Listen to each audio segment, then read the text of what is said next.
Bonjour, toujours dans le chapitre d'anatomie cardiovasculaire, on va voir aujourd'hui la vascularisation et l'innervation du cœur. Voici le plan du cours. On va commencer par une introduction, puis on va voir la vascularisation artérielle. Dans la vascularisation artérielle, on va parler de l'artère coronaire gauche, l'artère coronaire droite, les anastomoses entre les deux artères coronaires et les territoires vasculaires des artères coronaires. Puis on va voir la vascularisation veineuse, puis la vascularisation lymphatique et on va terminer par l'innervation du corps. Introduction. La vascularisation artérielle du cœur est assurée par les deux artères coronaires et leurs branches terminales qui présentent des anastomoses sous-épicardiques et myocardiques, dont la valeur fonctionnelle elle est très réduite. Les veines du cœur cheminent à la surface de celui-ci et s'abouchent dans le sinus coronaire. L'innervation, elle correspond à une double entité, à savoir une innervation intrinsèque et une innervation extrinsèque. Premièrement, la vascularisation artérielle. Elle est assurée par les deux artères coronaires, en nombre de deux, une artère coronaire gauche et une artère coronaire droite. Ce sont les deux premières branches collatérales de l'aorte. Ils forment autour du cœur une couronne. On commence par l'artère coronaire gauche. L'artère coronaire gauche est née de l'aorte ascendante, au niveau de la partie moyenne de la cuspide antérolatérale gauche, au niveau du sinus de Valsalva. Voici l'artère coronaire gauche. Voici l'ostium donc de l'artère coronaire gauche qu'on appelle le sinus aortique de Valsalva.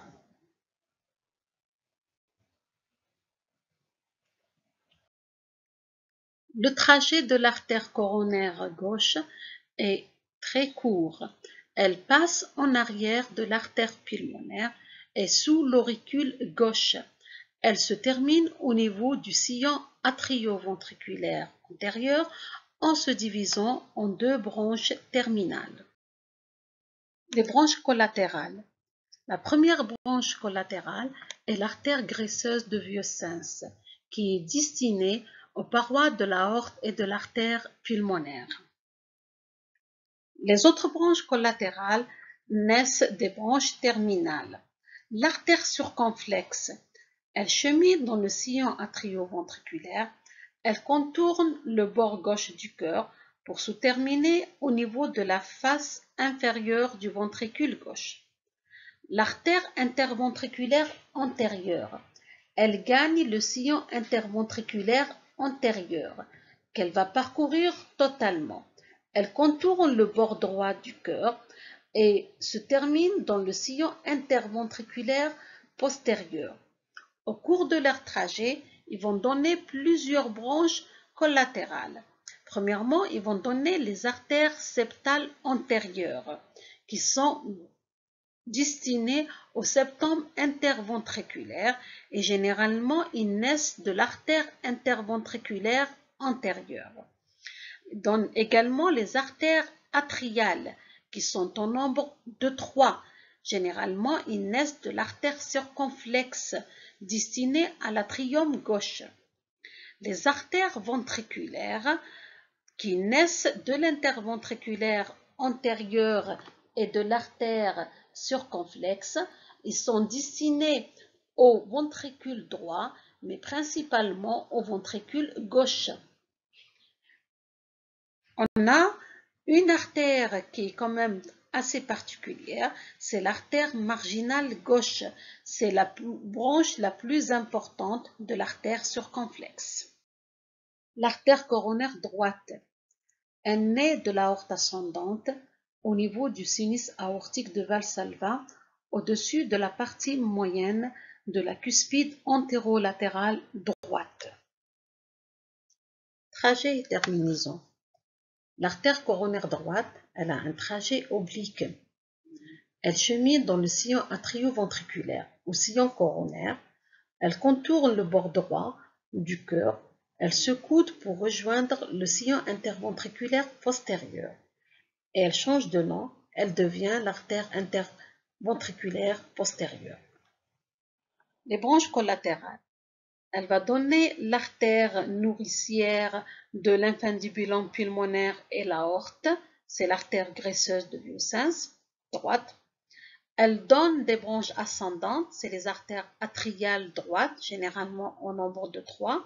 La plus importante, c'est l'artère du nœud sino-atrial. Elle donne des branches descendantes ventriculaires, antérieures pour le ventricule droit, l'artère marginale droite, et elle va donner les artères septales postérieures. Les anastomoses. On dit que la vascularisation du cœur est une vascularisation de type terminal. Sur le plan anatomique, il existe réellement des anastomoses intracoronariens entre les branches du même tronc coronaire, intercoronariennes entre le réseau droit et le réseau gauche. Mais physiologiquement, ces anastomoses ne sont pas fonctionnelles, car en cas d'occlusion de l'un ou de plusieurs troncs artériels, une ischémie, voire une nécrose d'une partie du muscle cardiaque peut survenir, ce qu'on appelle l'infarctus du myocarde. Le territoire vasculaire des deux artères coronaires. La ligne de partage ne passe pas par les sillons. Le territoire de l'artère coronaire gauche. L'artère coronaire gauche, voici son territoire, elle va irriguer principalement le ventricule gauche. Donc, elle va irriguer l'atrium et l'auricule gauche, le ventricule gauche, sauf cette partie-là qui est adjacente au sillon interventriculaire postérieur. Donc, les 2/3 du septum interventriculaire antérieur, une partie donc du ventricule droit avec le pilier antérieur du ventricule droit et la branche droite du faisceau de His. Voilà le territoire de l'artère coronaire gauche.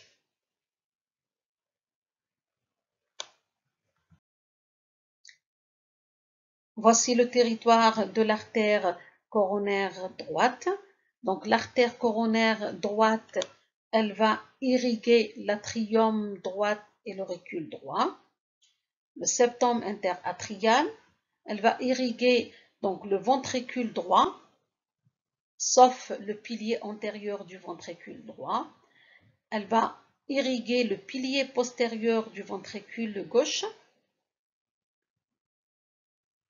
Donc le tiers inférieur au tiers postérieur de septum interventriculaire et principalement elle va irriguer presque en totalité le système cardio-necteur.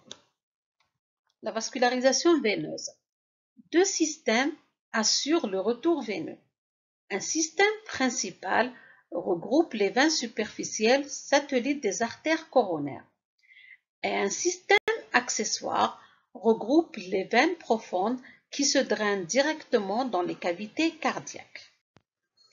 Voici les veines qui assurent le drainage veineux du cœur. On a le sinus coronaire, la grande veine coronaire, les petites veines du cœur et les veines de Tébésus. Le sinus coronaire, c'est un segment veineux dilaté situé à la face postérieure du cœur. Son origine coïncide avec la terminaison de la grande veine coronaire. Et sa terminaison, il se termine directement dans l'atrium droite. Il présente deux valvules.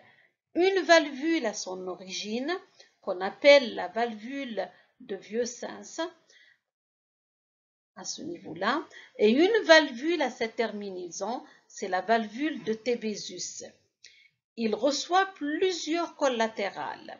Il reçoit premièrement la grande veine coronaire. Deuxièmement, la veine de Marshall, la veine du ventricule gauche, la veine interventriculaire postérieure et la petite veine coronaire.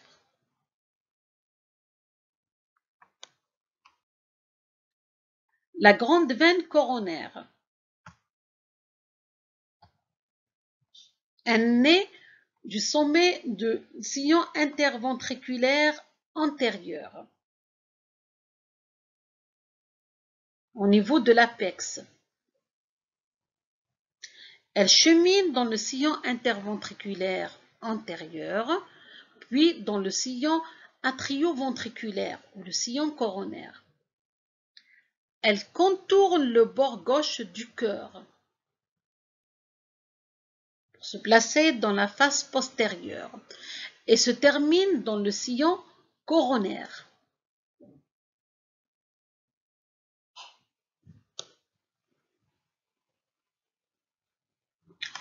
Elle reçoit les collatérales suivantes. Premièrement, elle va recevoir les veines septales,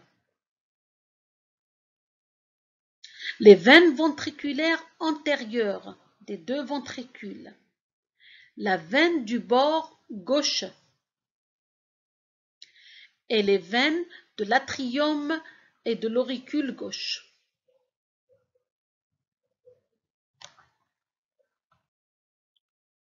Les veines profondes qui se drainent directement dans les cavités cardiaques, on a les petites veines du cœur ou veines de Gallia. Elles sont situées à la face antérieure de l'atrium et du ventricule droit. Elles s'abougent directement dans l'atrium droit.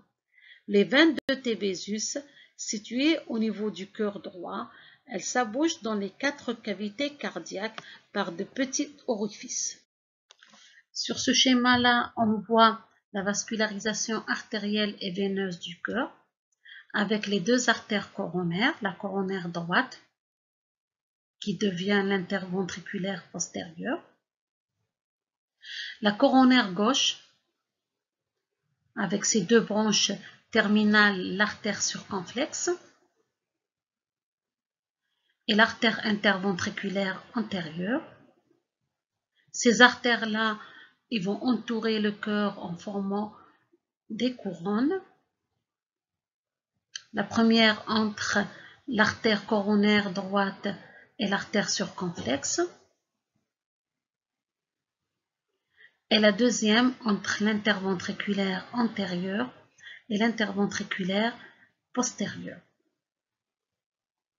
Également, on voit les veines superficielles du cœur qui sont presque calquées sur les artères, avec la grande veine coronaire qui se jette dans le sinus coronaire et la petite veine coronaire. La vascularisation lymphatique. 3 réseaux de drainage lymphatique. 2 profonds, un sous-endocardique et un myocardique qui vont se jeter dans un réseau superficiel, le réseau sous-péricardique. Le réseau sous-péricardique, il se draine vers 2 collecteurs principaux. Un collecteur lymphatique principal droit qui rejoint le canal thoracique et un collecteur lymphatique principal gauche qui se termine dans la grande veine lymphatique. Voici le canal thoracique.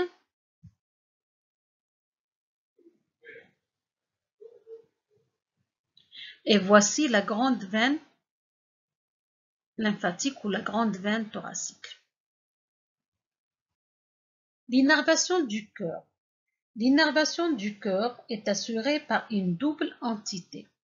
Une innervation intrinsèque, responsable de l'automatisme cardiaque, et une innervation extrinsèque qui assure la régulation de cet automatisme cardiaque par 2 systèmes, un système sympathique cardio-accélérateur et un système parasympathique cardio-modérateur. L'innervation intrinsèque. Le système cardio-necteur est chargé de coordonner les contractions des différentes cavités cardiaques. Il est formé par des formations en amont. On a deux. Ce sont les nœuds.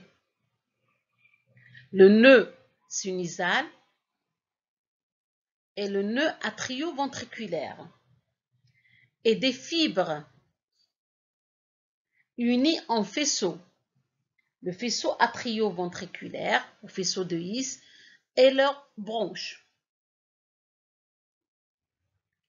Le nœud atriosinusal, appelé également le nœud de Keteflach, il est situé près de l'ostium de la veine cave supérieure. Il est considéré comme le starter du cœur. En cas de défaillance, il peut être remplacé par un stimulateur cardiaque, ce qu'on appelle le pacemaker. Le nœud atrioventriculaire, appelé également le nœud d'Ashov-Tavara. Il est situé au niveau de la partie inférieure du septum interatrial. Les faisceaux internodaux, ce sont les voies qui unissent le nœud atriosinusal au nœud atrioventriculaire. Le faisceau atrioventriculaire, appelé également le faisceau de His, il part du nœud atrioventriculaire, il chemine dans le septum atrioventriculaire et interventriculaire et se divise en deux branches, une branche droite et une branche gauche. Les deux branches de faisceau de His, la branche droite et la branche gauche, se terminent sous l'endocarde en un réseau de Purkinje. Voici un schéma qui récapitule l'innervation intrinsèque du cœur avec le nœud atriosinusal qui est situé au niveau de l'atrium droit, le nœud atrioventriculaire qui est situé au niveau de la partie inférieure du septum interatrial, le faisceau de His, les deux branches de faisceau de His, la branche droite et la branche gauche, qui s'épanouit en un réseau qu'on appelle le réseau de Purkinje. L'innervation extrinsèque. L'innervation extrinsèque, elle assure la régulation nerveuse de l'automatisme cardiaque. Elle est assurée par deux systèmes. Un système sympathique, cardio-accélérateur, et un système parasympathique, en jaune, cardio-modérateur. Ces deux systèmes, sympathiques et parasympathiques, ils vont donner naissance à des nerfs cardiaques qui vont former les plexus cardiaques. Le système sympathique, il est formé par trois nerfs cardiaques. Le nerf cardiaque supérieur, le nerf cardiaque moyen et le nerf cardiaque inférieur. Ces trois nerfs cardiaques, ils naissent de la chaîne sympathique cervicale. Le nerf cardiaque supérieur naît du ganglion cervical supérieur. Le nerf cardiaque moyen naît du ganglion cervical moyen et le nerf cardiaque inférieur naît du ganglion cervical inférieur. Ces nerfs cardiaques, ils descendent dans la région du cou et la région thoracique. Ils se terminent en formant deux plexus cardiaques, un antérieur, se termine dans le ganglion de Weisberg, et un postérieur, donc dans le ganglion cardiaque inférieur, qu'on appelle également le ganglion de Perman.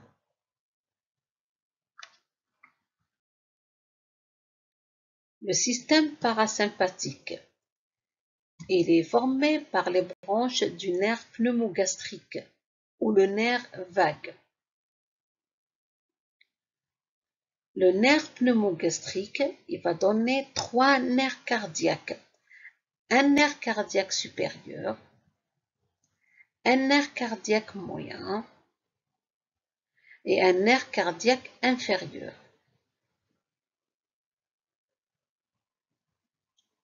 Le nerf cardiaque supérieur, il naît au-dessous du ganglion plexiforme. Les nerfs cardiaques moyens, ils naissent de l'anse du récurrent laryngé. Il faut savoir que à droite, l'anse, ça c'est le nerf récurrent laryngé. L'anse du récurrent laryngé, elle se fait au-dessous de l'artère subclavienne droite, le tronc artériel brachiocéphalique droit. Ça c'est l'artère subclavienne droite. Et à gauche, au-dessous de la crosse de l'aorte. Voilà le nerf récurrent laryngé gauche. Va donner le nerf cardiaque moyen. Les nerfs cardiaques inférieurs, ils naissent au-dessous donc du moyen, au-dessous de l'anse de récurrent. Ces nerfs-là, ils vont descendre dans la région cervicale et la région thoracique. Ils vont former les plexus cardiaques, un plexus cardiaque antérieur et un plexus cardiaque postérieur. Vers la fin, les nerfs cardiaques sympathiques et parasympathiques ils vont s'organiser en 2 plexus. Un plexus antérieur ou plexus artériel qui est formé par les nerfs cardiaques sympathiques et parasympathiques supérieurs, moyens et inférieurs gauche et le nerf cardiaque sympathique et parasympathique supérieur droit qui vont donner naissance aux nerfs coronaires qui eux-mêmes ils vont former les plexus coronaires droite et gauche. On a deuxièmement un plexus veineux ou plexus cardiaque postérieur qui est formé par les nerfs cardiaques sympathiques et parasympathiques moyens droit et le nerf cardiaque sympathique et parasympathique inférieur droit. Ils vont donner naissance aux nerfs atriaux qui vont former le plexus atrial. En conclusion, on peut dire que la connaissance de l'anatomie de la vascularisation du cœur permet une meilleure compréhension de certaines pathologies cardiovasculaires, ainsi que l'interprétation des examens paracliniques.